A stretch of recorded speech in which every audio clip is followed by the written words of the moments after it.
Yeah, in the interest of brevity, buy gold. I will try to keep it brief because I know this is probably one panel where people really actually have questions they really need answered and want answered.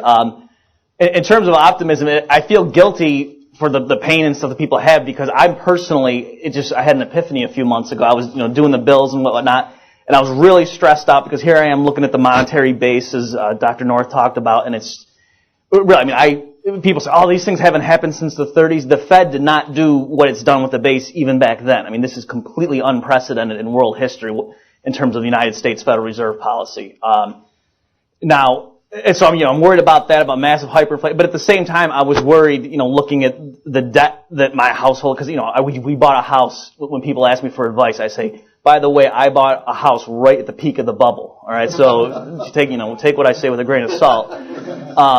And so, of course, I'm very underwater at the point, but then it occurred to me, wait a minute, I can't simultaneously be worried about hyperinflation and my fixed rate mortgage, right?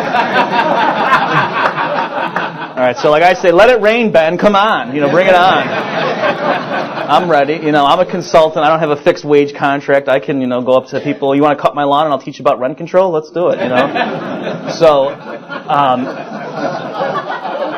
as long as I keep making those mortgage payments, I think I'm fine. I'll have a nice house. I'll be, be worth a loaf of bread, but still. All right. But seriously, there is. You do need to focus and be consistent. I think many of you are worried about things that can't simultaneously occur. Just pick one really awful thing and worry about that. What I do want to focus though, in terms of awful things to worry about. Something that a lot of people are missing, there is the fact just that the general hyperinflation that I think is coming as well in terms of price rises. But it's more than just that, right? It would be bad enough if Bernanke, with his helicopter printed up a bunch of money and just handed it out to people and then prices went up. That would be bad. It would also be bad, in terms of the government, nationalizing things. That like if the government nationalizes the car companies, the joke, I'm sure many of you seen the YouTube about the Nancy Pelosi vehicle or Pelosi Motors or whatever they called it. It's funny and it's the same thing. But I think people are thinking, so what would it mean if the government takes over the banks and runs them inefficiently? Like, all the checks will look the same and, there'll be really stupid designs and things like it. No, that's not the issue. The issue is going to be what does the banking system do in a regular market economy? It allocates capital. And so if that gets paralyzed or distorted, it's not going to be apparent right away. What's going to happen is, over the years, the pipeline of production that, original material factors of production, raw materials, nature's gifts, they enter a pipeline that might be 15 years long, and that workers work on these things as they move down the pipeline until the other end finished goods shoot out, and that's what consumers buy from the shelves. So you start messing with that pipeline, as it were, it's not going to be immediately obvious how devastating that is. But right now, interest rates are basically zero for, in terms of certain markets, certain quotes. And what does that even mean? I was talking to Bill Barnett on the phone a few months ago, and he said, Bob, an interest rate of 0% means there's no scarcity, in a sense, that you can borrow something now and pay them back in 10,000 years. And my follow-up to him was, but there still is scarcity, right? And so that kind of chuckle out of Bill.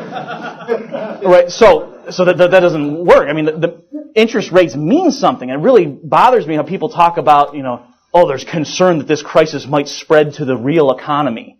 As if the banking sector is just, this game people play. And over here we have the economy, but, this is a bunch of guys playing Monopoly in the back room. And so, it really is scary. And again, it's, you just think through, what would that mean? How's it going to manifest itself?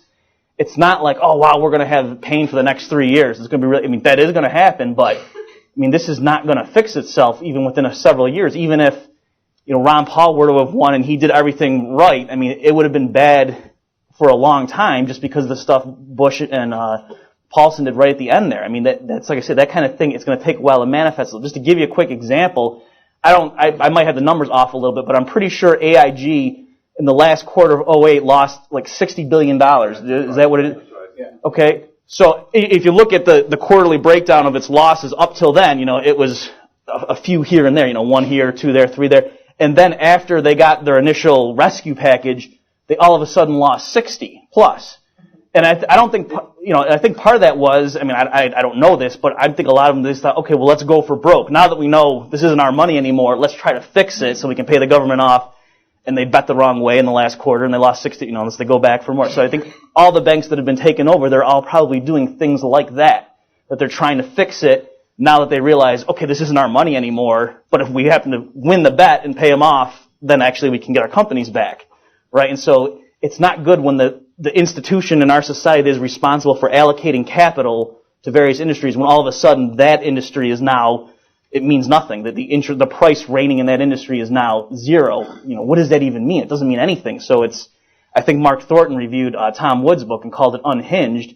And that's really a good description. It's like now there's no allocation of capital at all going on in the world, in a sense, right? And so this is not going to fix itself with even in a few years. I mean, this is something fundamentally different, and it's rather grim. Okay, have a good day.